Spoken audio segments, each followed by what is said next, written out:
I received letters from the bank about properties I supposedly bought, but I've never purchased anything. My daughter-in-law says it's a bank error, but there are already 5 properties in my name. So, I secretly hired a lawyer, and what he discovered left me panicked. Don't forget to subscribe to the channel and comment where you're watching from. My name is Carol Whitmore, and at 63 years old, I thought I knew everything there was to know about my quiet life in Millbrook, Pennsylvania. I was wrong. It started on a Tuesday morning in early October, the kind of crisp autumn day that makes you grateful for small-town living. I was tending to my herb garden behind the modest 2-story house my late husband Robert and I had bought 40 years ago when the mailman arrived earlier than usual. "Morning, Mrs. Whitmore," Charlie called out, waving a thick envelope. "Certified mail for you." My hands were covered in soil, so I wiped them on my gardening apron before signing for it. The return address made my stomach tighten. First National Bank of Pennsylvania. I'd been banking with them for decades, but certified mail was never good news. Inside, I found a letter congratulating me on my recent real estate acquisition, a commercial property on Riverside Drive, valued at $230,000. My fingers trembled as I read the words again. And again, I had bought nothing. I rushed inside, leaving muddy footprints across the kitchen floor that I'd normally never allow, and called the bank immediately. After 15 minutes on hold, listening to cheerful music that grated against my rising panic, I was transferred to the mortgage department. "Mrs. Whitmore," the representative said in a tone that was professionally pleasant but dismissive, "I see the property right here in our system. You signed the papers on August 15th.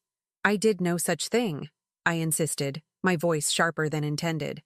"I've never even been to Riverside Drive." There was a pause, then the sound of typing. "Ma'am, I understand this might be confusing, but all the documentation is in order. Perhaps you'd like to speak with someone in our branch. Your daughter-in-law, Mrs. Diana Whitmore, works in our commercial loans department. I'm sure she could help clarify." I hung up before she could finish. Diana. My son Leon's wife of 8 years. She'd always been charming, efficient, helpful, perhaps too helpful. She'd encouraged me to update my banking when she started working there, helped me set up online access, even came by monthly to help with paperwork, since I'd become a widow 3 years ago. I sat at my kitchen table, staring at the letter, my mind racing.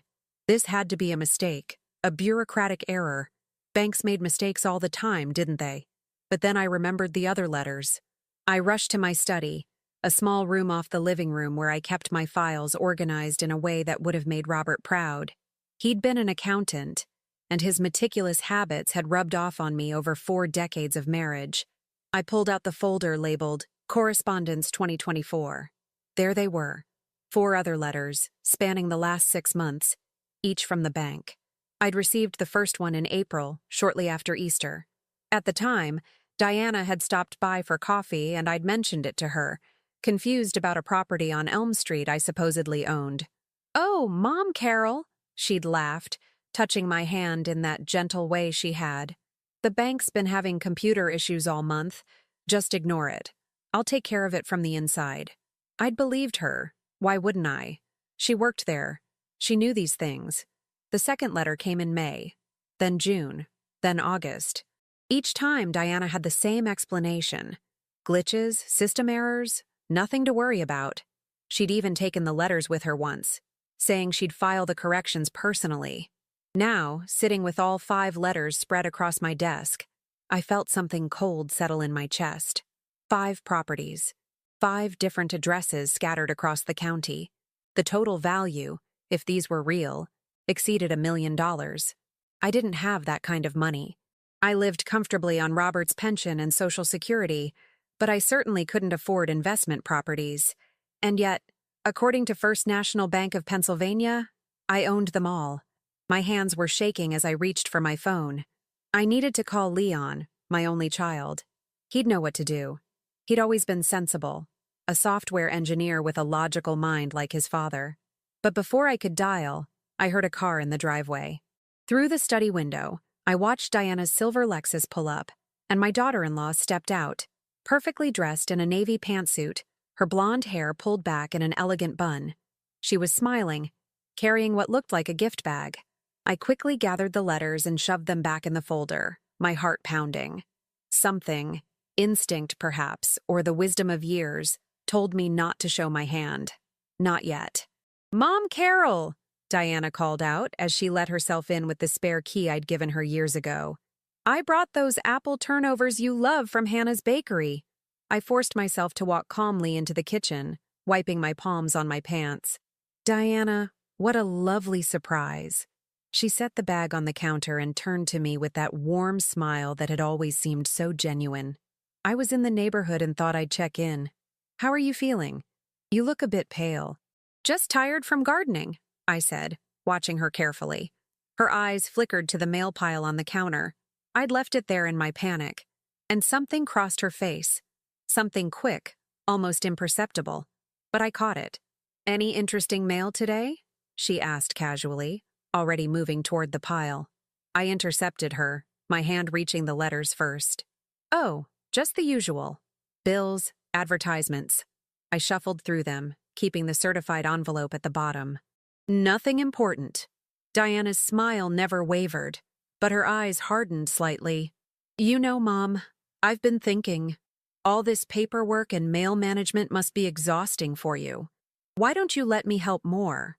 I could even pick up your mail, handle the bills, make sure nothing gets lost, or—" "That's very kind," I interrupted, my voice steady despite my racing heart.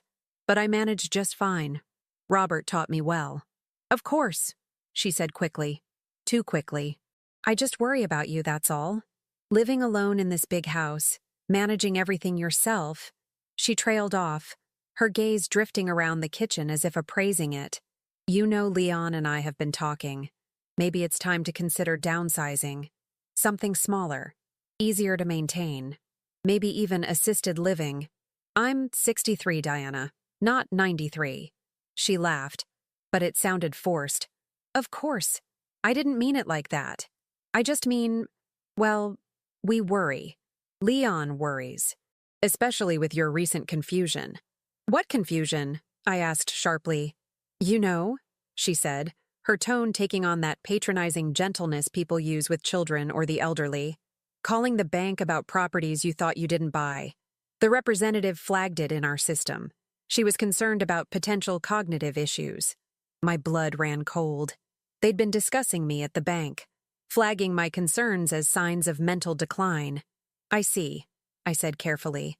"Well, you can assure everyone at the bank that my mind is perfectly clear."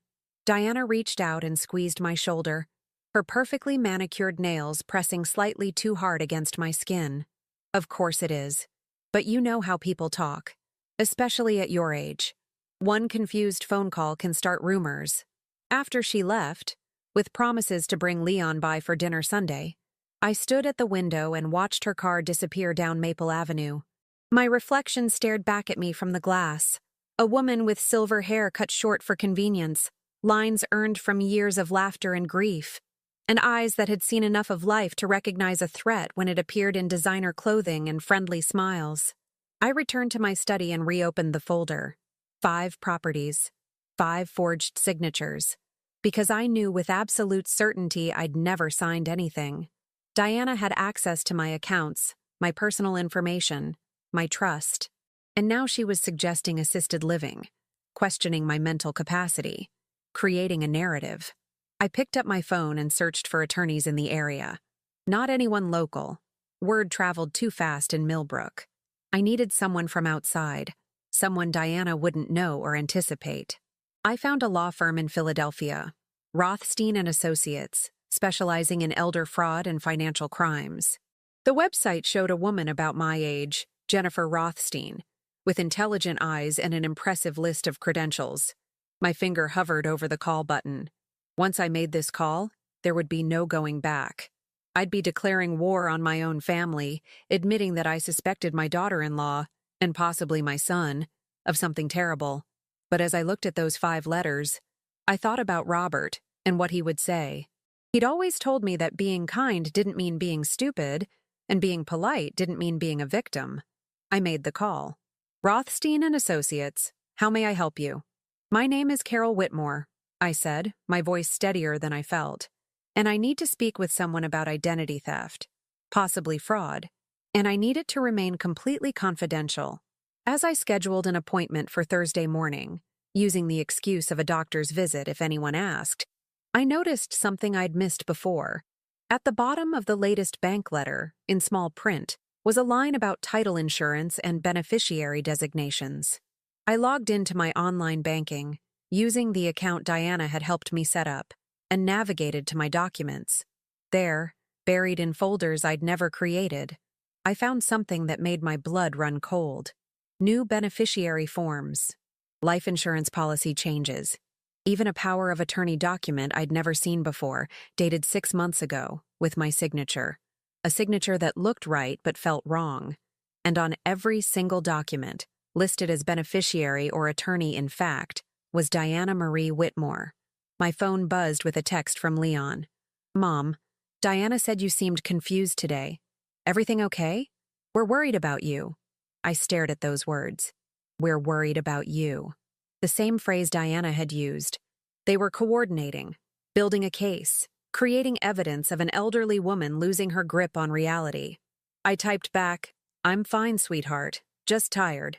See you Sunday. But I wasn't fine. I was trapped in a web I was only beginning to understand, spun by someone I'd welcomed into my family, into my life, into my very home. And Sunday dinner, I realized with a chill, wasn't just a family meal.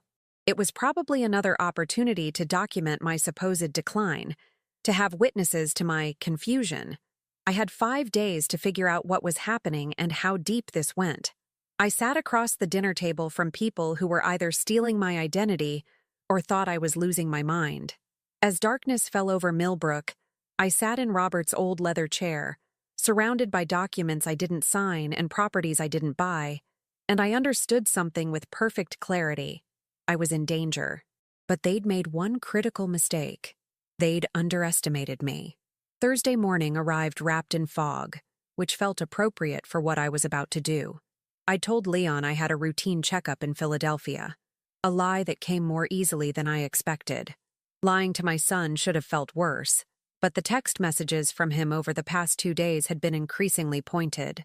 Questions about whether I'd taken my vitamins, reminders to write things down if I felt forgetful, suggestions that Diana could help organize my medications.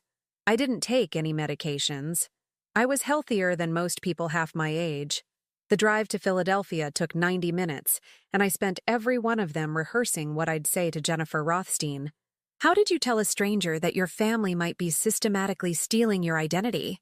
That you suspected your own son might be complicit? Rothstein and Associates occupied the 7th floor of a glass building in Center City. The waiting room was elegant but not ostentatious. Leather chairs, abstract art, and a receptionist who smiled without the condescension I'd been getting from Diana. Mrs. Whitmore, Ms. Rothstein will see you now. Jennifer Rothstein was exactly as she'd appeared online. Late 50s, steel gray hair cut in a sharp bob, wearing a burgundy suit that meant business. But her eyes were kind when she shook my hand. Please, sit, she said, gesturing to a chair across from her desk. You mentioned fraud on the phone. Tell me everything. I laid out all 5 letters, the documents I'd printed from my online banking, and my suspicions about Diana. Rothstein listened without interrupting, occasionally making notes on a yellow legal pad. When I finished, she sat back and studied me with an expression I couldn't quite read. Mrs. Whitmore, what you're describing is sophisticated financial exploitation. These properties? Did you verify they actually exist? No, I admitted. I didn't think to check. She turned to her computer and began typing. Let's start there. First property, 1247 Elm Street. Her fingers flew across the keyboard. That's real. Purchased 4 months ago for $185,000. Deed is in your name. She looked up. But here's what's interesting. It was immediately rented out to a property management company. The rental income is being deposited into, she clicked through several screens, an account I'm betting you don't have access to. My mouth went dry. How is that possible? Someone with your personal information, your banking access, and your apparent signature can do quite a lot, Mrs. Whitmore. She pulled up another screen. Second property, commercial space on Riverside Drive, also rented, also generating income you're not seeing. But the mortgages, I said. I'd be getting mortgage statements, payment notices. Are you sure you're not? Rothstein asked gently. Or have they been intercepted? I thought about Diana's monthly visits, how she'd often sort through my mail while we chatted, taking stacks of what she called junk and duplicate notices to recycle for me. Oh, God, I whispered. Rothstein leaned forward. Mrs. Whitmore, I need to ask you something, and I need you to think carefully before answering. Is there any chance, any at all, that you did sign these documents and simply don't remember? No. My voice was firm. Absolutely not. I'm not confused, Ms. Rothstein. I'm being robbed. She studied me for a long moment, then nodded. I believe you, but here's what we're facing. Whoever did this was very careful. They used your real information, your real banking relationships, and signatures that will be hard to prove are forged unless we get a handwriting expert. And even then, the banks will fight us. They approved these loans. If they're fraudulent, the bank is liable for millions. What do I do? First, we file a police report. Today. Then we get restraining orders on these accounts. We'll need to freeze everything before more damage is done. She paused. But I need to warn you, this is going to get ugly. If your daughter-in-law is involved and your son is aware, your family will fracture. Are you prepared for that? I thought about Leon as a little boy, how he'd held my hand during Robert's funeral, how he'd promised to always take care of me. I'm prepared, I said. We spent the next 3 hours at the police station in downtown Philadelphia. Detective Raymond Martinez, a patient man in his 40s with tired eyes, took my statement while Rothstein sat beside me, occasionally interjecting legal language that made everything sound more official and more terrifying. Mrs. Whitmore, Martinez said when I'd finished, I'm going to be straight with you. Financial elder abuse cases are hard to prove, especially when family members are involved.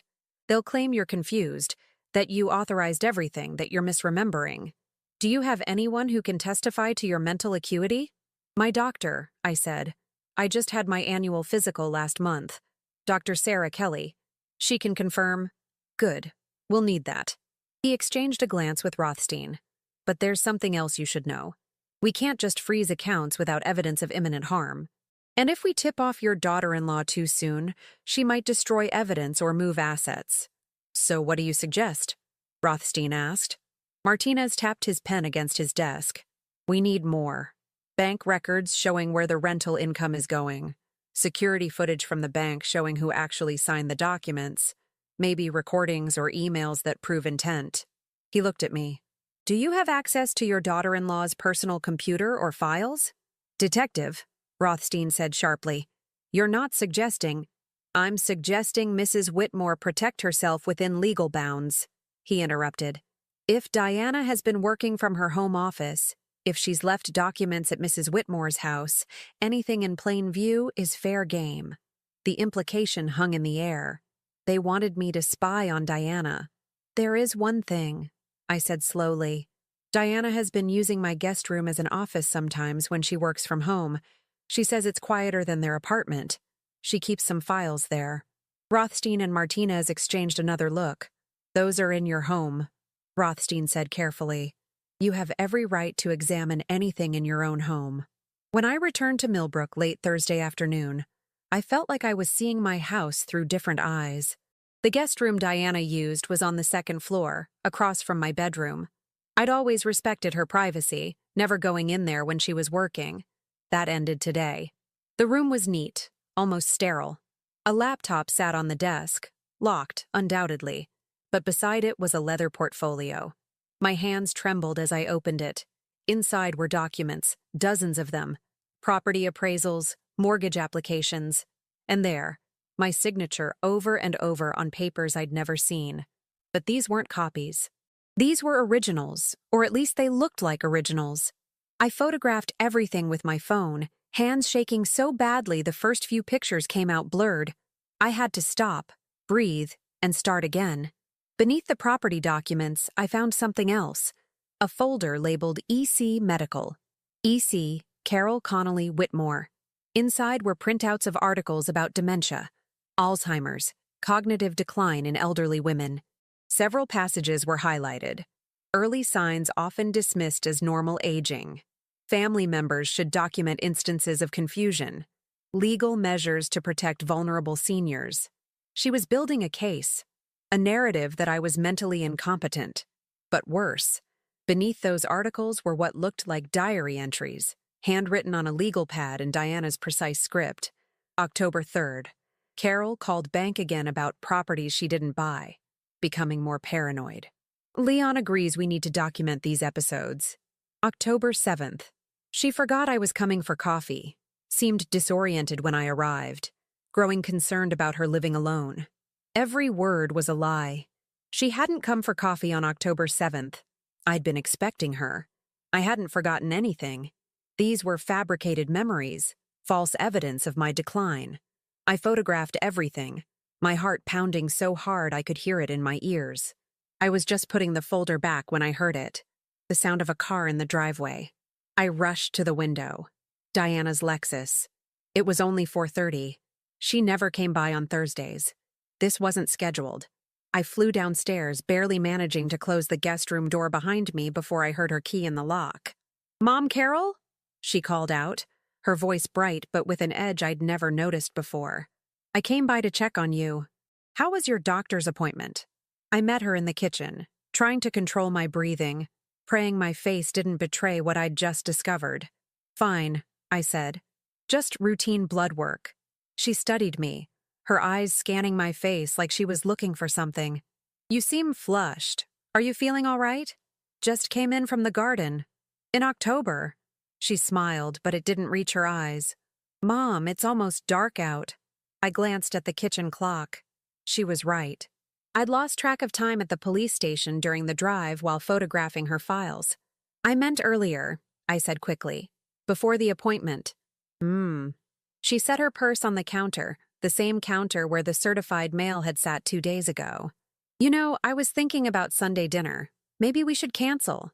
You look tired and I'd hate for you to overexert yourself." "I'm fine," I said firmly. "I'm looking forward to it." "Are you sure? Because Leon mentioned you've been acting a bit off lately, calling the bank with concerns, seeming confused about your appointments." She reached out and touched my arm, her grip just slightly too tight. "There's no shame in struggling, Mom. We all get older. We all need help eventually." I pulled my arm away gently. "I'm not struggling, Diana, and I'm certainly not confused." Her expression hardened for just a fraction of a second before the concerned daughter-in-law mask slid back into place. "Of course not. I didn't mean to suggest—" "What are you doing here?" I interrupted. "You said yourself you usually don't visit on Thursdays." She blinked, clearly not expecting the direct question. I left some files in the guest room. Work documents. I need them for tomorrow." My blood turned to ice. She knew I'd been in there. She had to know. "I'll get them for you," I said, already moving toward the stairs. "No!" Her voice was sharp, then softened immediately. "No, that's okay. I know exactly where they are. You relax. I'll just grab them and go." I watched her climb the stairs, my mind racing. Had I left everything exactly as I'd found it? Had I closed the portfolio completely? Would she know I'd photographed her false diary entries? She was upstairs for less than 2 minutes, but it felt like an hour. When she came down, she was carrying the portfolio, and her face was unreadable. "Got everything," she said, her voice carefully neutral. At the door, she turned back. "Mom, Carol, I want you to know that Leon and I love you very much. We only want what's best for you. If you're feeling overwhelmed, if things are getting confusing, we can help. But you have to let us." After she left, I stood in the quiet house, my phone heavy in my pocket with its cargo of incriminating photographs. I had evidence now, but Diana knew I'd been in her files, and tomorrow she'd discover that documents were missing or had been disturbed. The dinner on Sunday wasn't just a family meal anymore. It was a confrontation waiting to happen. My phone buzzed. A text from Leon. "Diana says you seemed really confused today. She's worried you're not safe living alone. We need to talk Sunday. Seriously." I stared at the message, understanding blooming like a dark flower in my chest. They were accelerating their timeline. Whatever they had planned, they were moving faster now. I texted Rothstein, "Need to move quickly. They know something's wrong. How fast can we act?" Her response came 30 seconds later. "Meeting with bank fraud investigator tomorrow morning. Don't let anyone in your house. Don't sign anything. And Carol, be careful." I locked every door and window in the house that night, something I'd never done in 40 years of living in Millbrook. As I lay in bed, listening to the old house settle around me, I realized I was afraid. Not of strangers or criminals or violence. I was afraid of my own family. And Sunday was only 3 days away. Friday morning, I met Jennifer Rothstein and Detective Martinez at a federal building in Philadelphia. With us was a man named Lawrence Brennan from the FBI's Financial Crimes Division, a development that made everything suddenly, terrifyingly real. "Mrs. Whitmore," Brennan said, spreading my photographs across the conference table. "What you've uncovered suggests something much larger than simple identity theft. These properties were purchased with fraudulent loan applications using your identity, yes. But they're also generating rental income that's being laundered through shell companies." "Laundered?" I repeated, the word foreign in my mouth. "The rental payments go into an LLC called Evergreen Holdings," Brennan explained, pointing to a document. "That LLC is owned by another company, which is owned by another. It takes 5 jumps to get to the actual person benefiting from this scheme." "Diana," I said. "Not exactly." Brennan pulled up a screen on his laptop and turned it toward me. "The final company is owned by someone named Richard Castellano. Does that name mean anything to you?" I shook my head, confused. Rothstein leaned forward. "Who is he?" "He's Diana Whitmore's brother," Brennan said. "Currently residing in Nevada. He has a record: check fraud, identity theft. Served 18 months 3 years ago. He's also been flagged in 2 other similar schemes in Arizona and New Mexico, but prosecutors couldn't make the charges stick." The room tilted slightly. This wasn't just Diana being greedy. This was organized crime. Family crime. "But Diana's maiden name is Hartley," I said weakly. "She never mentioned a brother." "She wouldn't," Martinez interjected. "When Richard Castellano was arrested, Diana legally changed her last name and moved across the country. She was never charged, but investigators suspected she was involved. They just couldn't prove it. My son had married a professional con artist, and I'd welcomed her into my home for 8 years. There's more," Brennan continued. "We pulled Diana's employment records at First National. She started there 7 years ago, right after marrying your son. In that time, there have been 3 other cases of elderly clients reporting suspicious property transactions. All 3 cases were dismissed as client confusion or early dementia. All 3 investigations were handled internally by Diana's department." "Oh my God," I whispered. "How many people has she done this to?" "We're still determining that," Brennan said. "But Mrs. Whitmore, this is why we need you to continue as planned. Sunday dinner. Let it happen. Let them think you're unaware of what we've discovered. We need them to feel safe, to make a mistake. You want me to sit across from them and pretend everything's normal?" My voice rose despite my efforts to control it. "While they're planning to have me declared incompetent? We'll have agents nearby," Martinez assured me. "You'll wear a wire. Anything they say can help us build the case not just against Diana, but against her brother and potentially other accomplices at the bank." Rothstein touched my hand. "Carol, you don't have to do this. We can move forward with what we have." "No," I interrupted. "They've stolen from other people. Other elderly people who probably don't have children to stand up for them, who believed the bank when they were told they were confused." I looked at Brennan. "What do you need me to do?" That evening, I attended my weekly book club at the Millbrook Library, maintaining the appearance of normalcy even though nothing felt normal anymore. Jane Patterson, who'd been my friend for 30 years, noticed immediately that something was wrong. "Carol, you've been staring at the same page for 20 minutes, she whispered while others discussed the novel we'd supposedly all read. "What's going on?" I wanted to tell her everything, but Brennan's words echoed in my mind. The fewer people who know, the safer everyone is. If Diana suspects anything before Sunday, she'll run. "Just tired," I said, forcing a smile. "Getting old, you know." Jane didn't look convinced, but she let it drop. As we were leaving, I noticed a car across the street, a dark sedan with tinted windows. It had been there when I arrived. As I drove home, I saw it again. 3 cars back, following at a careful distance. Were they FBI agents protecting me? Or was Diana having me watched? Saturday morning brought a text from Leon. "Mom, we need to talk before tomorrow. Can I come by today? Alone." My heart clenched. My son wanted to talk to me without Diana. Was this a good sign or a warning? I texted back, "Of course, come for lunch." I spent the morning cooking Leon's favorite meal, pot roast with potatoes and carrots, the way I'd made it every Sunday when he was growing up. As I chopped vegetables, I tried to remember when things had changed between us. When had he started seeing me as a burden instead of his mother? Or had Diana slowly poisoned him against me year by year, visit by visit? Leon arrived at noon looking tired. At 34, he still had his father's build, tall, broad-shouldered, but there were lines around his eyes I didn't remember seeing before. "Smells amazing," he said, kissing my cheek.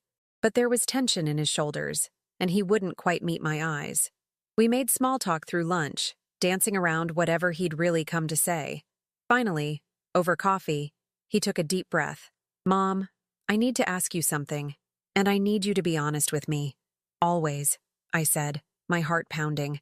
"Have you been feeling confused lately? Forgetful? Diana says you've been calling the bank with concerns about properties, that you seemed disoriented when she visited on Thursday." He finally looked at me, and I saw genuine worry in his eyes. "I'm scared you're not telling me if something's wrong." This was the moment. I could tell him everything, about the fraud, the investigation, his wife's criminal brother. But Brennan's instructions were clear. Let Sunday happen naturally. Let them incriminate themselves on tape. "Leon, I promise you I'm not confused. I'm sharper than I've ever been." He shook his head. "But the bank calls..." "We're about legitimate concerns," I interrupted, "which were resolved." The lie tasted bitter. "Mom." He reached across the table and took my hand. "Diana and I have been talking. We think it might be time for you to consider other living arrangements. Somewhere with support staff, where someone can help you with daily tasks, make sure you're taking care of yourself." There it was, the plan, laid out gently by my own son. "You want to put me in a home." My voice was flat. "Not a home, a retirement community. There's a beautiful one in Lancaster. Independent living with support services. You'd have your own apartment, but help would be available if you needed it." "I don't need help, Leon." "But what if you do someday?" he pressed. "What if something happens and you're here alone? Dad's gone, I'm 40 minutes away and you're getting older." He squeezed my hand. "Please, just come look at it with us. Tomorrow after dinner. Diana has brochures." Of course she did. "And what happens to this house?" I asked carefully. He looked uncomfortable. "Well, we'd need to sell it to pay for the community, but Diana says we could handle all of that for you. Make the transition as smooth as possible. She even found a real estate agent who specializes in estate sales." I pulled my hand back. "You've already talked to a real estate agent?" "Just preliminary conversations," he said quickly. "Mom, we're trying to plan ahead, to take care of you. By taking my home?" My voice rose despite my efforts to stay calm. "The home your father and I bought, where we raised you, where every room holds 40 years of memories? You're being emotional. I'm being robbed." The words burst out before I could stop them. Leon stared at me. "What?" I caught myself, forced my breathing to slow. "I mean, it feels like robbery. My independence, my home, my choices, you want to take it all away because Diana thinks I'm confused." "It's not just Diana," Leon said, his voice taking on a harder edge. "The bank flagged your calls as concerning. Your doctor's office mentioned you seemed anxious at your last appointment." "I never seemed anxious," I said sharply. "Who told you that?" "Diana talked to them. She's listed as your emergency contact, remember?" I hadn't known that. When had that happened? "Leon, listen to me carefully." I looked directly into his eyes, my son's eyes, trying to reach the boy I'd raised. "I am not sick. I am not confused. I am not losing my memory. And I am not selling my house or moving into any facility." His expression closed off. "Mom, you're not thinking clearly?" Get out. What? Get out of my house. I stood, my legs trembling, but my voice steady. I won't sit here and be patronized by my own son, while you and your wife plot to steal my life from me. Leon stood too, his face flushing red. This is exactly what Diana said would happen. She said you'd become paranoid, combative, that you'd turn on the people trying to help you. Or maybe, I said coldly, Diana is manipulating you into thinking your mother is crazy so she can… I stopped. I'd almost said too much. So she can what? Leon demanded. Take care of you? Make sure you're safe? God, Mom, listen to yourself. You sound… old? Senile? Incompetent? I finished for him. Is that what you were going to say? He grabbed his jacket. I'm not doing this. We'll talk tomorrow at dinner when you've calmed down. Maybe I won't be here for dinner. He turned at the door, and for a moment, I saw something in his face. Fear, maybe, or calculation. Mom, you have to be there. We've invited someone else, a geriatric care specialist, just to talk, to help assess. You invited a doctor to evaluate me at Sunday dinner? I was shaking now, with rage or terror or both. Without my consent? Because we knew you'd react like this, he shouted. Because you're not capable of making rational decisions anymore. The silence after his words was deafening. Get out, I whispered. After he left, I stood in my kitchen, surrounded by the lunch dishes, and let myself cry for the first time since this nightmare began. Not for myself, but for my son, who'd been turned against me so completely he couldn't see what was happening. My phone rang. Jennifer Rothstein. Carol, we have a problem. The bank just filed a formal concern report about you with Adult Protective Services. They're claiming you've been exhibiting signs of financial incapacity and possible self-neglect. Someone's coming to do a home evaluation Monday morning. They're moving faster, I said, wiping my eyes. Yes. Which means we have to move faster too. Sunday dinner is now critical. We need them on tape acknowledging their plans for your property, discussing the facilities, anything that shows intent. Can you still do this? I thought about the other victims, the elderly people Diana had convinced were losing their minds. I'll do it, I said. But Jennifer, Leon just told me they're bringing a doctor to evaluate me at dinner, a geriatric care specialist. There was a pause. That's actually perfect. That doctor is going to witness whatever happens tomorrow night. And Carol, I promise you, we'll make sure what happens exposes the truth. After we hung up, I went upstairs to Robert's study, the room I'd kept exactly as he'd left it 3 years ago. I sat in his leather chair and looked at the photographs on his desk. Our wedding day, Leon as a baby, family vacations, graduations. I don't know what to do, I whispered to the empty room, to the ghost of my husband. Our son thinks I'm losing my mind. And maybe he's right to think it, because I'm sitting here talking to you and you're not even here. But as I sat there, I noticed something I'd never paid attention to before. Robert's filing cabinet in the corner.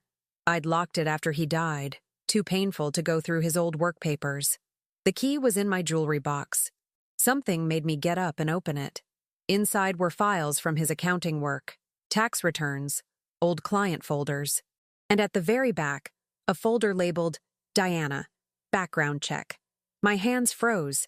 Robert had done a background check on Diana before Leon married her. I pulled out the folder with trembling hands. Inside were printouts, photographs, a private investigator's report dated 8 years ago, just months before the wedding. And there, in black and white, was everything. Diana Castellano, sister to convicted fraudster Richard Castellano. 2 failed marriages before Leon. A trail of financial irregularities following her from Nevada to California to Pennsylvania. Robert had known. At the bottom of the file was a handwritten note in my husband's familiar script. Showed Leon this evidence. He refused to believe it. Says I'm trying to control his life. Wedding proceeding. God help us all. Robert had tried to warn our son, and Leon had chosen Diana anyway. I sank to the floor, clutching the folder, as the full weight of it hit me. My husband had died knowing our son was married to a con artist, knowing I might someday be her target, and unable to do anything about it. But he'd left me this. Evidence. Truth. A weapon. Tomorrow night, I'd face my family across the dinner table, wearing a wire, playing a role in an FBI investigation. They'd bring their doctor, their plans, their assumptions about my failing mind, but I'd be bringing Robert's file. And the truth, I was learning, was the most powerful weapon of all. My phone buzzed with a text from an unknown number. Stop looking into things that don't concern you. Old women who ask too many questions have accidents. Think about your safety. I stared at the message, ice flooding my veins. They knew. Diana and whoever she was working with. They knew I was investigating. And now they were threatening me. Sunday dinner wasn't just a confrontation anymore. It might be a trap. Saturday night, I didn't sleep. I sat in my living room with every light on, Robert's file in my lap, and my phone within reach. The threatening text message glowed in my memory like a brand.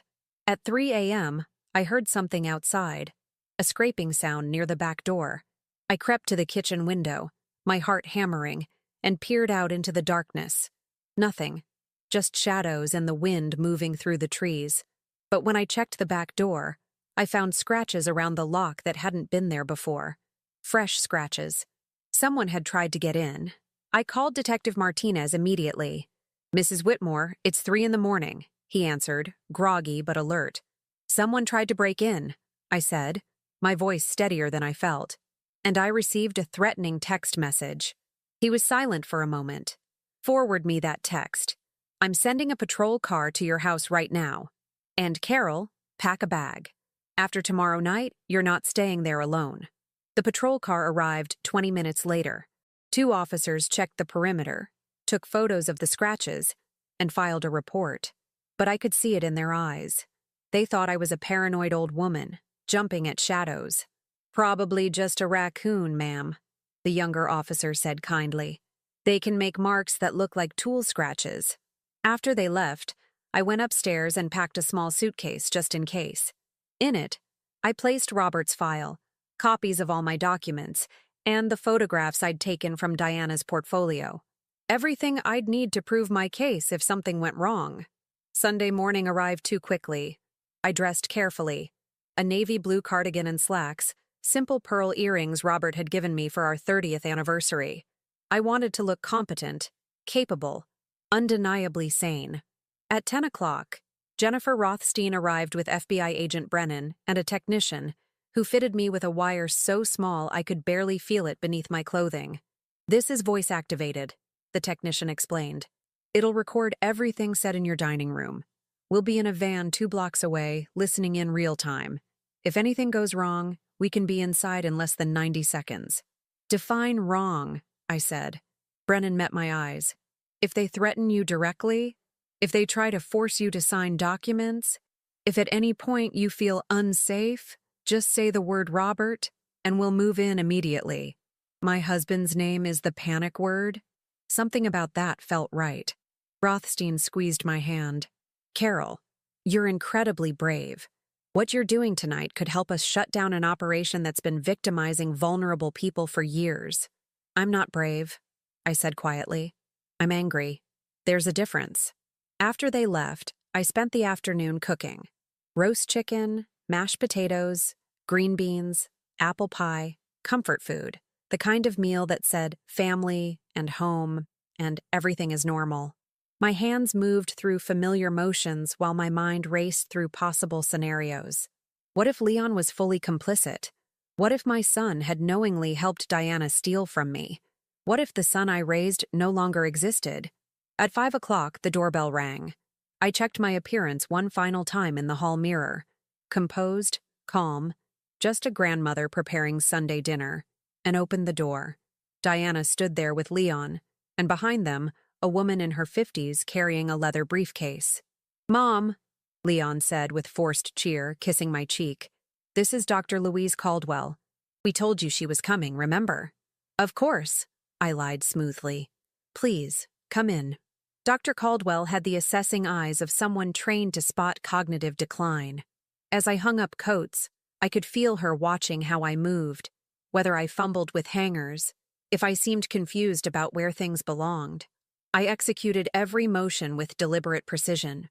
"Something smells wonderful," Diana said, gliding past me toward the kitchen in a cream-colored dress that probably cost more than my monthly grocery budget. "Let me help you with the final preparations, Mom Carol." "No need," I said pleasantly. "Everything's ready. Please, everyone sit in the dining room. I'll bring everything out." As I plated the food, I could hear them talking in low voices. Leon saying something about episodes of confusion, Diana's sympathetic murmur, Dr. Caldwell asking questions I couldn't quite make out. I arranged everything on my grandmother's china, the good pieces I saved for special occasions. If this was going to be a performance, it would be a perfect one. When I carried the first dish into the dining room, conversation stopped abruptly. "Carol," Dr. Caldwell said warmly, "Leon has told me so much about you. What a lovely home." "Thank you," I said, meeting her eyes directly. "It's been in the family for 40 years. I have no intention of leaving it." The temperature in the room dropped several degrees. Diana laughed lightly. "Well, we're just exploring options, aren't we? No decisions have been made." "Haven't they?" I asked, setting down the platter. "Leon, didn't you tell me yesterday that you'd already spoken to a real estate agent about selling this house?" Leon flushed. "I said we'd had preliminary conversations about selling my home without my consent." I smiled at Dr. Caldwell. "Does that sound like something a confused person would accurately remember and object to?" Dr. Caldwell's expression became more guarded. "Why don't we all sit down and have a nice dinner? We can discuss everything calmly." We sat. I served. And for the first 20 minutes, we maintained a veneer of normalcy, passing dishes, commenting on the food, discussing the weather. But I could feel the tension building, like electricity in the air before a storm. Finally, Diana set down her fork. "Mom Carol, we asked Dr. Caldwell here tonight because we care about you. We're worried about your well-being." "I'm sitting right here," I said calmly. "You can speak to me directly instead of about me." "Fine," Diana said, her smile tightening. "We think you need a formal cognitive evaluation. Your behavior lately has been erratic, calling the bank with paranoid concerns, accusing Leon of trying to steal your house, becoming combative when we try to help." Dr. Caldwell pulled out a folder. "Mrs. Whitmore, I'd like to ask you a few questions, just to establish a baseline." "What year is it?" 2024, I answered. "It's Sunday, October 13th. My name is Carol Connolly Whitmore. I was born March 3rd, 1961, and I'm sitting in my home at 847 Maple Avenue, Millbrook, Pennsylvania." I looked at her pointedly. "Was that what you were going to ask?" "Mom," Leon said, his voice strained. "Don't be difficult." "I'm not being difficult. I'm being evaluated against my will in my own home." I turned to Dr. Caldwell. "Did anyone inform you that I haven't consented to this evaluation, that I have no cognitive complaints and am here under what amounts to duress?" Dr. Caldwell looked uncomfortable. "Leon said you'd agreed." "Leon lied," I said flatly. "Jesus Christ, Mom!" Leon slammed his hand on the table. "This is exactly what we're talking about. This paranoia, this hostility, is a rational response to being manipulated," I finished. "Diana, why don't you tell Dr. Caldwell about the 5 properties that have been purchased in my name over the past 6 months? Properties I never bought? With signatures I never made?" The room went deadly silent. Diana's face remained perfectly composed, but I saw her hand tighten on her wineglass. "Those were bank errors, Mom. I told you I'd handle it." "Bank errors," I repeated. "All 5 of them. And the rental income from those properties. Where is that money going?" "Mom, what are you talking about?" Leon asked, looking genuinely confused. "What properties?" So he didn't know everything. That gave me a cold comfort. "Your wife has been forging my signature on mortgage documents," I said, looking at him. "She's been using her position at the bank to create fraudulent loans in my name, purchasing properties that are then rented out for profit that I never see." Diana laughed. Actually laughed. "Dr. Caldwell, this is what I was telling you about. These paranoid delusions." "I have proof," I said quietly. Diana's laughter stopped. I stood and walked to the china cabinet where I'd hidden Robert's file and the photographs I'd taken. I placed them on the table. "This is a background check my husband conducted on you before you married Leon." I said, opening Robert's file. Diana Castellano, formerly of Las Vegas, Nevada. Sister to convicted fraudster Richard Castellano. 2 prior marriages that ended when financial irregularities were discovered. And this. I pulled out the photographs I'd taken from her portfolio. Is your handwritten diary of false memory episodes you've attributed to me, building a case for my incompetence. Leon stared at the documents, his face draining of color. Diana stood slowly, her composure finally cracking. You went through my private files? You had no right. They were in my home, I said. In my guest room. Everything in this house belongs to me, including evidence of crimes committed against me. Carol, Dr. Caldwell said carefully, these are serious accusations. If you believe fraud has occurred, you should contact the police. I have, I said. I've also contacted the FBI. Diana's face went white. You're bluffing, she said, but her voice wavered. Am I? I pulled out my phone and placed it on the table. Would you like me to call Detective Martinez right now? Or maybe FBI Agent Brennan? They've been very interested in your brother Richard and his shell company, Evergreen Holdings. Leon finally found his voice. Diana, is this true? Of course not. Diana's voice rose, losing its careful modulation. She's confused. She's making things up. She probably doesn't even understand what she's looking at in these documents. I understand perfectly, I said. You've been systematically stealing my identity, my money, and my home. You've been manufacturing evidence of my cognitive decline to have me declared incompetent so you can take control of my assets. And you've been doing this to other people too. At least 3 other elderly clients at First National Bank. Dr. Caldwell stood. I think I should leave. This is clearly a family matter that requires... Stay, Diana said sharply. Doctor, you need to document this. She's having a complete psychotic break. She's dangerous. The only danger here is to me, I said. Someone tried to break into my house last night. Someone sent me a threatening text message telling me that old women who ask questions have accidents. Leon was staring at Diana with an expression I'd never seen before. Horror mixed with dawning understanding. Diana? Did you send that text? This is insane, Diana said, grabbing her purse. I'm not sitting here listening to these delusions. Leon, we're leaving. I don't think so, I said calmly. I walked to the front door and opened it. Standing on my porch were Detective Martinez, FBI Agent Brennan, and 3 other agents. Diana Castellano Whitmore, Brennan said, stepping inside. You're under arrest for bank fraud, identity theft, elder financial exploitation, and conspiracy. Diana's face twisted into something ugly. You stupid old bitch, she hissed at me. You've ruined everything. You were supposed to be easy. You were supposed to just fade away quietly like the others. The others? Leon whispered. Shut up, Diana, a man's voice said from behind the agents. 2 agents brought in a tall man they had just detained outside trying to reach the door. Richard Castellano. You have the right to remain silent, Martinez said. I suggest you use it. As the agents moved to handcuff Diana, she lunged toward me. This house should be mine. You don't deserve it. You're nothing but a useless old... Leon caught her, holding her back while she screamed obscenities that made Dr. Caldwell gasp. Richard Castellano didn't resist when the agents cuffed him. He just looked at me with cold, calculating eyes. You know we have lawyers. Good lawyers. You'll never prove any of this stuck. Actually, Brennan said, Mrs. Whitmore has been wearing a wire all evening. We have your sister's confession on tape, including her admission that there were others she victimized. That's going to make prosecution very straightforward.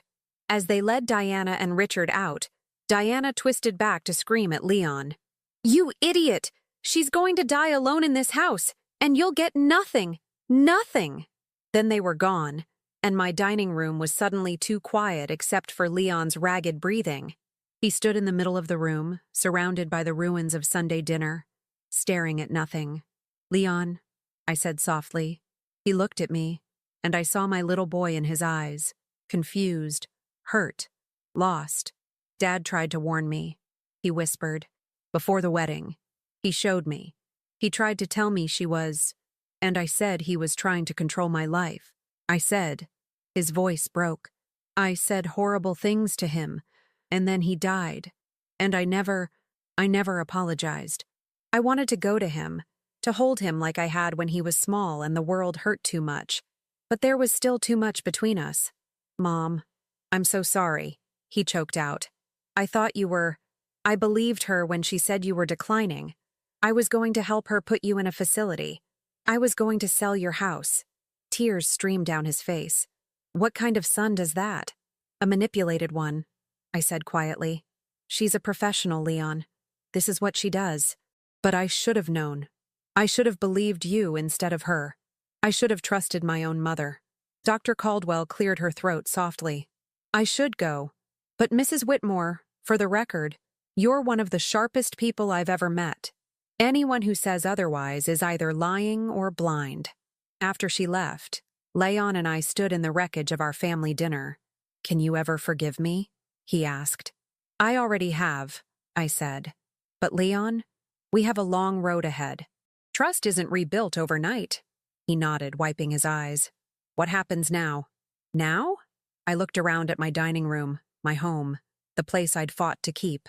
Now we clean up this mess and figure out how to be a family again. But as I cleared the dishes, I realized something. The danger wasn't over. Richard Castellano's words echoed in my mind. Good lawyers. And Diana's final scream, you'll get nothing. They had been too calm during the arrest, too prepared, like they'd expected this, like they had a backup plan. My phone buzzed. A text from Jennifer Rothstein. Emergency. Call me immediately. I stepped into the kitchen, leaving Leon in the dining room. Jennifer? Carol, we have a problem. Her voice was tight. Richard Castellano posted bail an hour ago. He made one phone call before his lawyer arrived. We traced it to an offshore number. And Carol, 30 minutes ago, someone accessed your bank accounts online.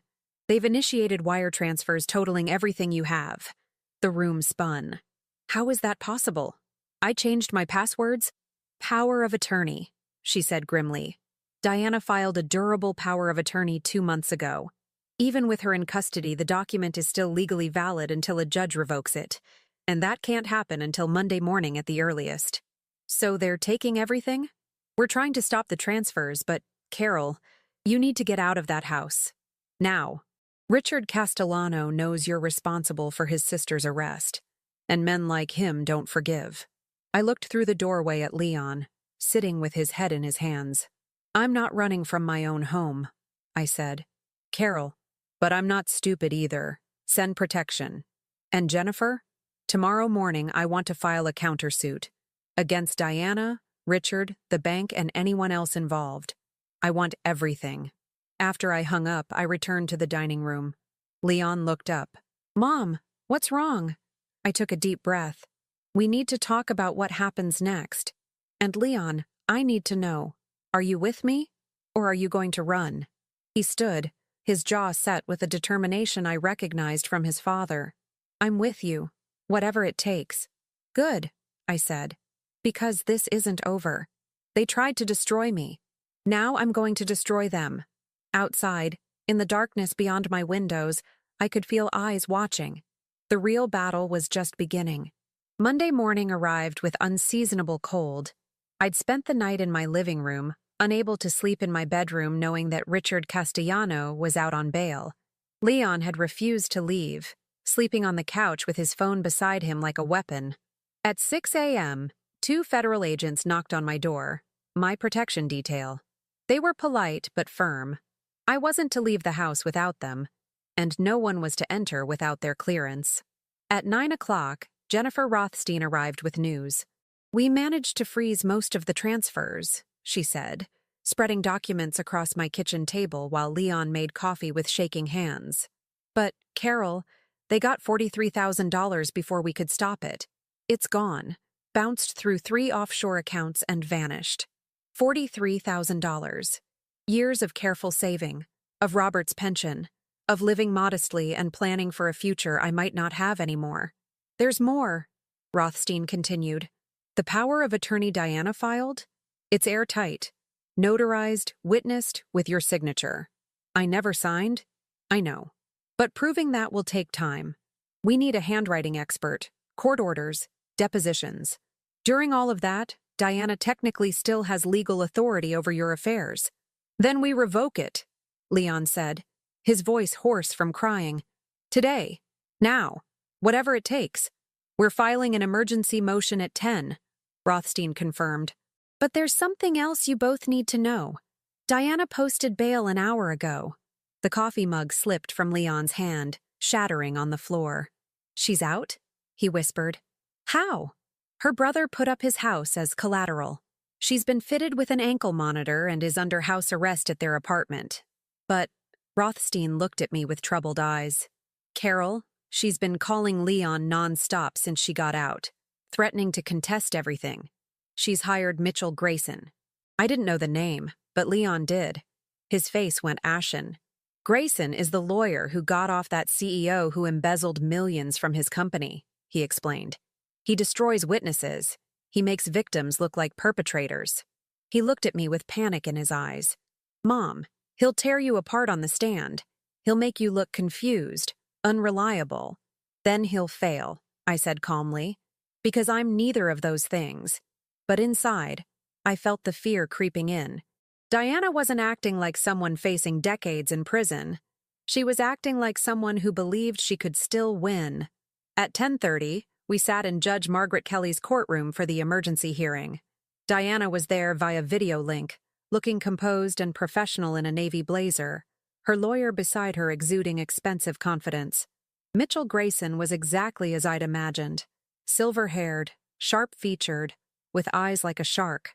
Your Honor, Grayson began, his voice smooth as silk.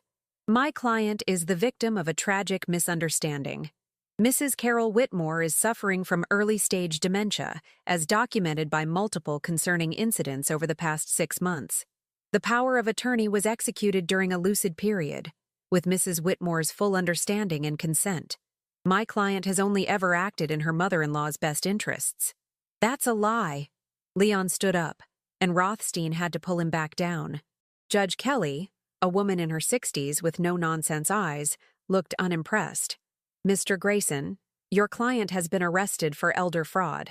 That somewhat undermines your claims about her good intentions. Charges that will not hold up in court, Grayson said smoothly. The prosecution's case relies on the testimony of a woman who, by their own admission, has been filing confused reports with her bank for months. The FBI was called in based on Mrs. Whitmore's paranoid accusations that my client can prove are the product of cognitive decline. I can speak for myself, I said, standing. Judge Kelly looked at me. Mrs. Whitmore, you're not required to testify at this hearing. I want to, I interrupted. Your Honor, I'm 63 years old. I've been managing my own affairs since my husband died 3 years ago. I balance my checkbook to the penny. I remember every conversation I've had. And I am telling you, under oath if necessary, that I never signed that power of attorney document. Grayson smiled. Mrs. Whitmore, isn't it true that you called your bank multiple times reporting properties you claimed you didn't purchase? Properties I didn't purchase, I corrected. Properties that were fraudulently obtained using my forged signature. Or properties you don't remember purchasing due to memory issues, Grayson countered. Mrs. Whitmore, when is your husband's birthday? April 17th, 1959. What did you have for breakfast this morning? Coffee and toast with strawberry preserves. What color was your mother's hair? Dark brown, which she dyed black in her 60s because she was vain about going gray. Grayson's smile didn't waver. You've prepared for these questions, but tell me, Mrs. Whitmore, why would your daughter-in-law, who has no criminal record, who has worked at the same bank for 7 years, suddenly decide to steal from you? Because that's what she does, I said. It's what her brother does. It's their family business. Allegations about Mr. Castellano's past are not evidence against my client. Then what about the recordings? I asked. The wire I wore during Sunday dinner? Diana admitted there were others she'd victimized. She admitted I was supposed to fade away quietly like the others. That's on tape. Grayson didn't even blink. Mrs. Whitmore, did you inform my client that she was being recorded? No, but did you obtain her consent to be recorded in what she believed was a private family dinner? Rothstein stood quickly. Your Honor, law enforcement obtained a court order authorizing the recording in Mrs. Whitmore's home. The recording was fully lawful. Legally, perhaps, Grayson said. But ethically? My client was ambushed, entrapped, and recorded without her knowledge during what was supposed to be a supportive family intervention. Any statements she made were under duress and should be inadmissible. Judge Kelly held up her hand. Gentlemen, Ms. Rothstein, this is not a trial. This is an emergency hearing about the validity of a power of attorney document. Mr. Grayson, do you have evidence that Mrs. Whitmore was mentally competent when she allegedly signed this document? We have Dr. Louise Caldwell's preliminary assessment. Dr. Caldwell was present at Sunday dinner. Rothstein interrupted. After witnessing the events of that evening, she submitted a statement to this court stating that Mrs. Whitmore is cognitively sound and that the power of attorney should be revoked immediately. Grayson's composure cracked slightly. Dr. Caldwell's statement was coerced. Your Honor, Rothstein interjected, law enforcement obtained a court order authorizing the recording in Mrs. Whitmore's home, so the wire was fully lawful. Judge Kelly nodded. I pulled out a document I'd prepared that morning, a detailed handwritten chronology of every event from the first property letter to Diana's arrest. Every date, every conversation, every document. 5 pages of clear, precise, organized information. I wrote this between 2 and 5 a.m. this morning, I said. Every word is in my hand.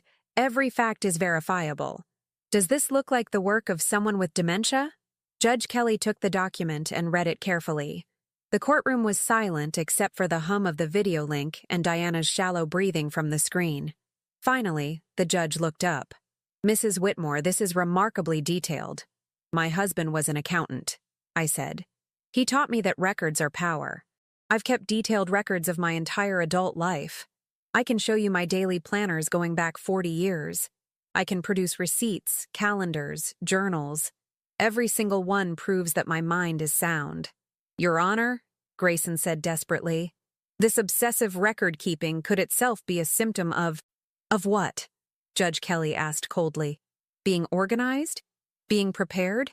Mr. Grayson, I've read the FBI's preliminary report. I've seen the evidence of forged signatures. I've reviewed Dr. Caldwell's statement.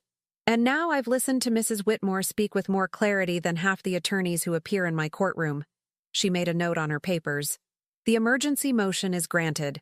The power of attorney is revoked effective immediately, and Diana Whitmore is prohibited from accessing any of Carol Whitmore's accounts or assets pending the outcome of the criminal trial. On the video screen, Diana's face contorted with rage. You stupid bitch, she screamed at me. You think this is over? You think you've won? I'll destroy you. I'll take everything. Judge Kelly muted the video link. Mr. Grayson, control your client or I'll add contempt charges to her growing list of problems. As we left the courthouse, Leon was jubilant. You did it, Mom. The power of attorney is revoked. But I felt no victory. Something was wrong. Diana and Grayson had been too prepared, too confident, even in defeat. Rothstein felt it too. That was too easy, she murmured. Grayson doesn't lose emergency motions. He's one of the best in the state. Why didn't he fight harder? We got our answer 2 hours later. Back at my house, the federal agents were waiting with grim faces. Mrs. Whitmore, we have a problem. While you were in court, someone filed a lawsuit against you. Civil suit, $10 million in damages. What? Who? The agent handed me a document. The First National Bank of Pennsylvania. They're claiming you defaulted on 5 mortgage loans totaling over $1 million. They're seeking immediate foreclosure on the properties and damages for fraud. Because according to their records, you obtained those loans under false pretenses about your income and assets. The floor seemed to tilt beneath me. But I didn't take out those loans, I said. Diana forged my signature. The bank doesn't see it that way, the agent said. They approved loans based on documents with your signature. If those signatures are fraudulent, their position is that you're still responsible for the debt because you failed to secure your personal information adequately. Rothstein grabbed the lawsuit and scanned it rapidly. Her face went pale. This was filed this morning. before our hearing. They knew we'd win the power of attorney case, so they attacked from a different angle. Can they do that? Leon asked. They're doing it, Rothstein said grimly. And Carol, this is worse than the criminal case against Diana.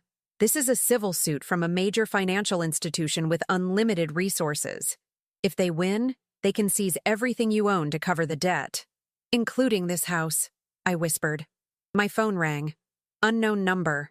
Against my better judgment, I answered. Carol. Diana's voice, honey-sweet and venomous. Enjoying your victory? It won't last. Richard and I knew you'd play the victim card. We knew you'd use that recording, so we activated Plan B. The bank will take everything. You'll be homeless, penniless, and when we're done, everyone will remember you as the con artist who tried to frame me. The jury will see through this, I said, though my voice shook. What jury? This is a civil case, Carol.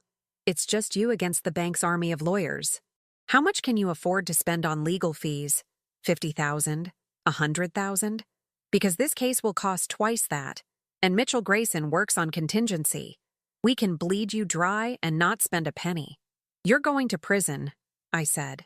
Maybe. Eventually. After years of appeals. But you'll lose everything first. That house you love so much? We're going to take it. And when you're living in some state-funded nursing home, watching TV in a common room and eating institutional food, I want you to remember this moment. Remember that you had a chance to cooperate, to go quietly to assisted living, to let us handle everything. You chose this, Carol. You did this to yourself. She hung up. I stood in my kitchen, surrounded by federal agents and lawyers, looking at the lawsuit that could take my home. There has to be a way to fight this, Leon said desperately. Rothstein's expression was bleak. There is. But Carol, it will mean exposing every detail of your finances in court. It will mean months or years of legal battles. It will cost everything you have left. And even then, we might lose. I thought about Robert, about the life we'd built in this house. I thought about the other victims Diana had destroyed, elderly people who'd had no one to fight for them. Then we expose everything, I said. Every victim, every forged signature, every dollar Diana and her brother stole. We turn this into a media circus. We make the bank regret ever partnering with Diana. Carol, Rothstein said carefully, that's a scorched earth strategy. It will destroy Diana, yes. But it will also put you through hell. You'll be cross-examined, investigated, your entire life picked apart by defense attorneys. Are you sure you're prepared for that? I looked around my kitchen, at the home I'd fought for, at the son I'd nearly lost, at the evidence of a life well lived. I'm 63 years old, I said. I've buried a husband, raised a son, and survived a con artist trying to steal my identity. If they want a war, they'll get one. Leon put his hand on my shoulder. I'm with you, Mom, whatever it takes. Good, I said, because tomorrow, we're going to call every newspaper, every television station, every consumer protection agency in Pennsylvania. We're going to tell them about Diana Castellano and her brother Richard and every elderly person they've victimized. We're going to make them famous for all the wrong reasons.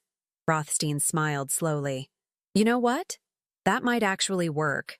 Banks hate bad publicity. If we can make this a public relations nightmare for First National, they might drop the suit just to make the story go away. And if they don't? I asked. Then we go to trial, she said. And we win. That night, after everyone left, I sat alone in my living room. The house was quiet except for the sound of the federal agents talking softly on my front porch. My phone buzzed. A text from an unknown number. Last warning. Drop this now or you'll regret it. I looked at the message for a long moment. Then I forwarded it to Detective Martinez, to FBI Agent Brennan, and to Jennifer Rothstein. And then I typed a response. I've spent 40 years being polite and accommodating. That ends now. See you in court. I hit send and turned off my phone. Tomorrow, the real fight would begin. But tonight, in this house I'd defended, I felt something I hadn't felt in months. I felt strong. Tuesday morning, I woke to find my story on the front page of the Philadelphia Inquirer. Grandmother fights back. Alleged bank fraud ring targets elderly victims. Jennifer Rothstein had worked through the night, contacting journalists, consumer advocates, and elder rights organizations. By dawn, my phone, which I'd turned back on at 6 a.m., was ringing constantly. CNN, NBC, local news stations. Everyone wanted to interview the 63-year-old woman taking on a bank and a crime family. Leon sat at my kitchen table, scrolling through article after article. "Mom, you're everywhere. Twitter, Facebook, the news sites.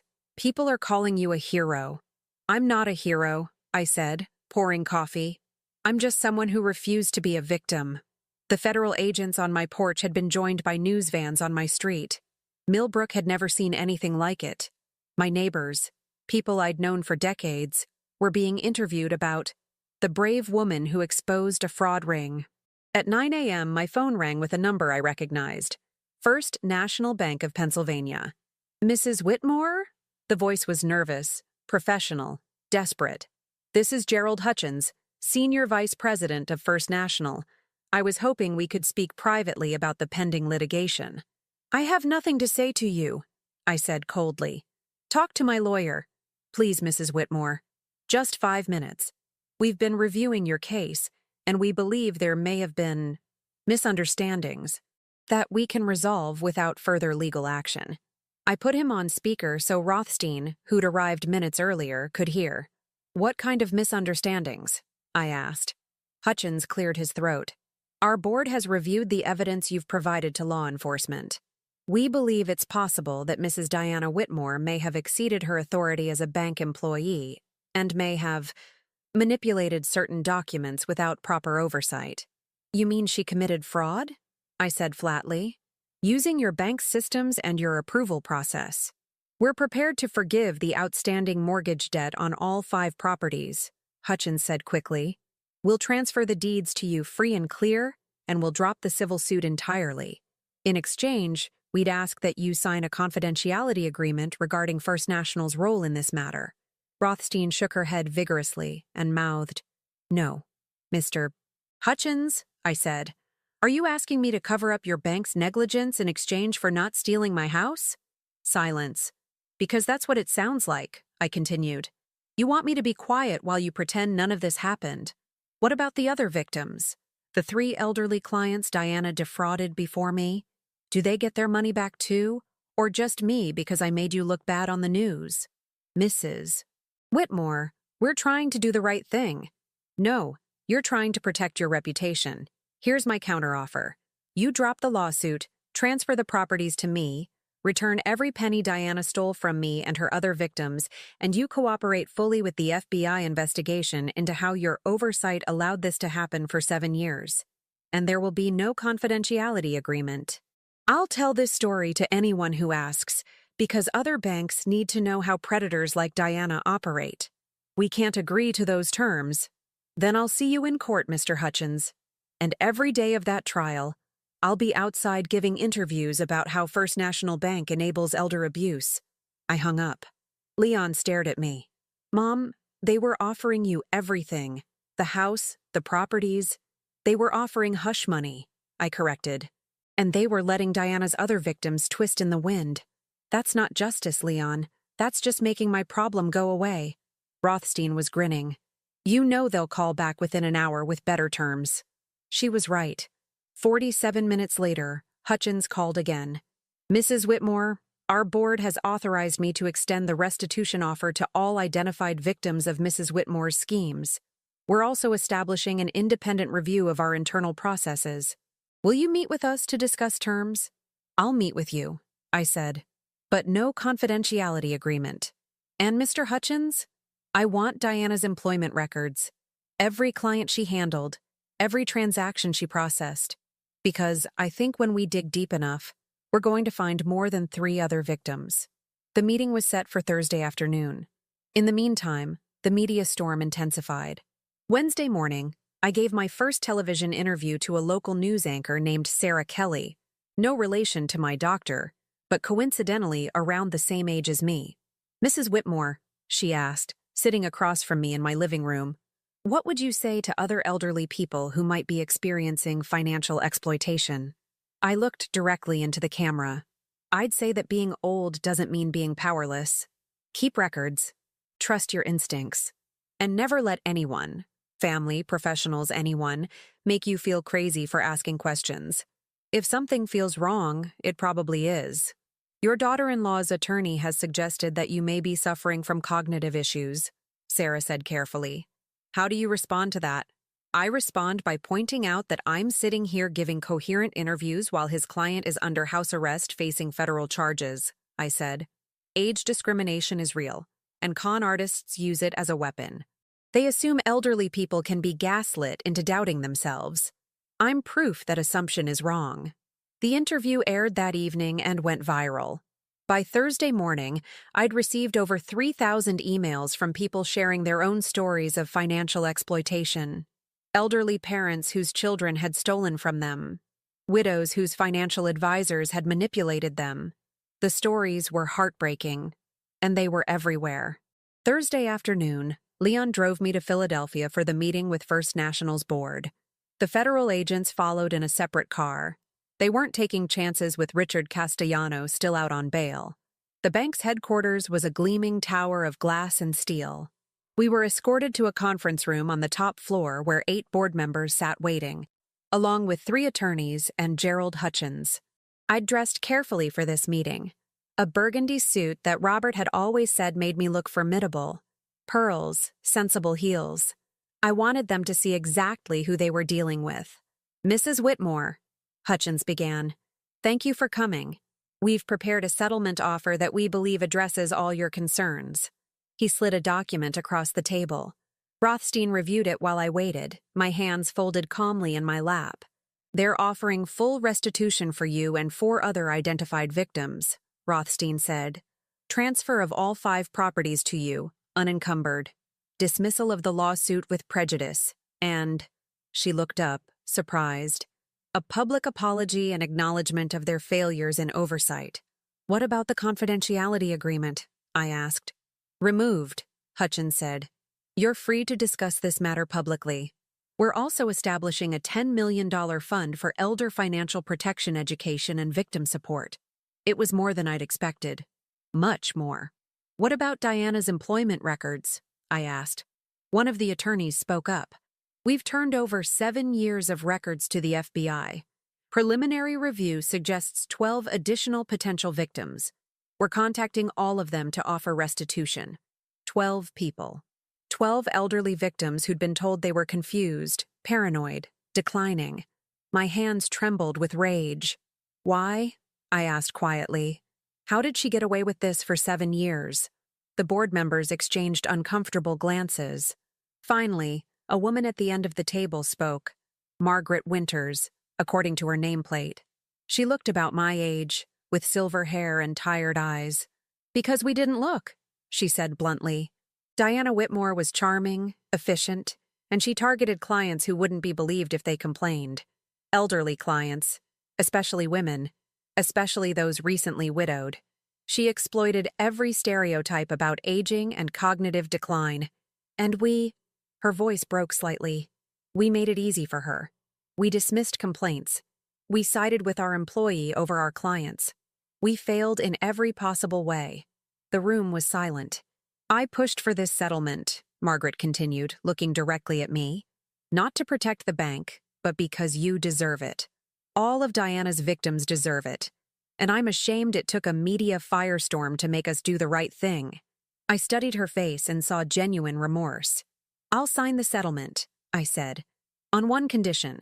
That woman, I pointed to Margaret, heads your new elder protection program. Someone who understands the cost of failure. Margaret's eyes widened. I'm just a board member.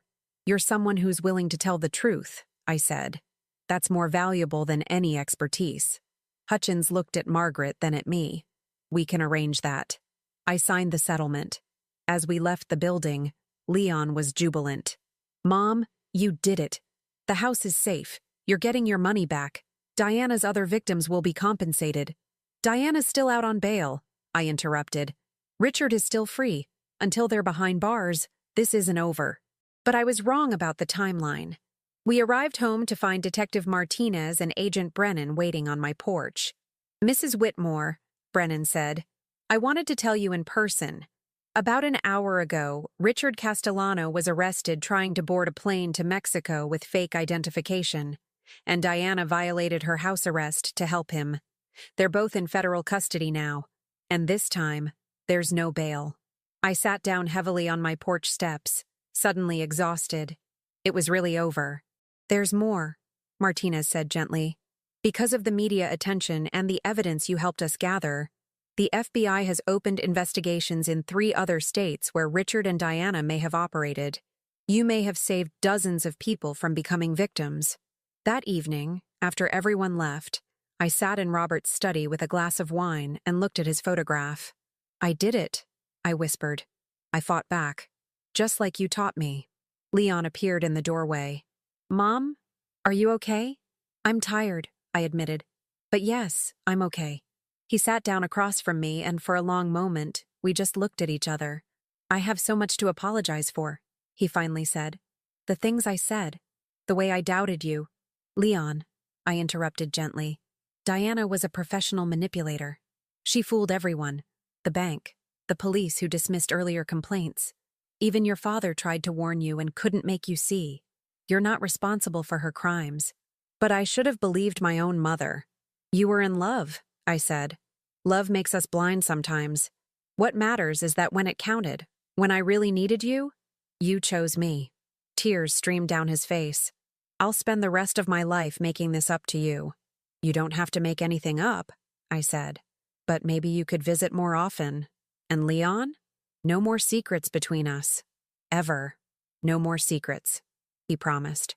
Over the next 3 months, life slowly returned to normal, or a new version of normal.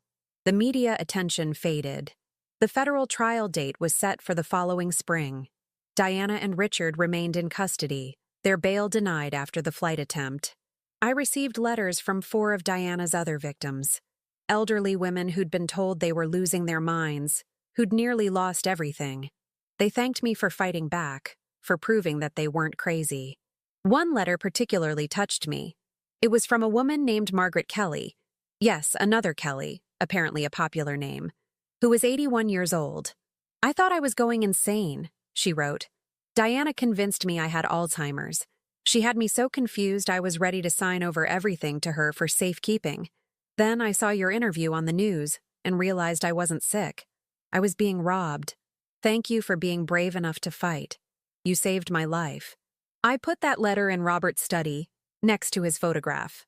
The 5 properties Diana had fraudulently purchased in my name turned out to be excellent investments. I hired a legitimate property manager and used the rental income to establish a scholarship fund for elderly people pursuing education, because learning never stops, regardless of age. Leon and I had dinner every Sunday, a tradition we rebuilt slowly and carefully.